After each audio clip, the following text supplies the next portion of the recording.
വിശുദ്ധ മത്തായിയുടെ സുവിശേഷം 2-ാം അധ്യായം 19 മുതൽ 23 വരെയുള്ള തിരുവചനങ്ങൾ. തിരിച്ചുവരവ്. ഹെറോദേസിന്റെ മരണത്തിനു ശേഷം ഈജിപ്തിൽ വെച്ച് കർത്താവിന്റെ ദൂതൻ ജോസഫിന് സ്വപ്നത്തിൽ പ്രത്യക്ഷപ്പെട്ടു പറഞ്ഞു, എഴുന്നേറ്റ് ശിശുവിനെയും അമ്മയെയും കൂട്ടി ഇസ്രായേൽ ദേശത്തേക്ക് മടങ്ങുക. ശിശുവിനെ വധിക്കാൻ ശ്രമിച്ചവർ മരിച്ചു കഴിഞ്ഞു.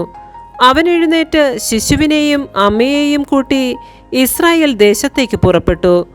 മകൻ അർക്കലാവോസാണ് പിതാവായ ഹെറോദേസിന്റെ സ്ഥാനത്ത് യൂദയായിൽ ഭരിക്കുന്നതെന്ന് കേട്ടപ്പോൾ അവിടേക്ക് പോകാൻ ജോസഫിന് ഭയമായി.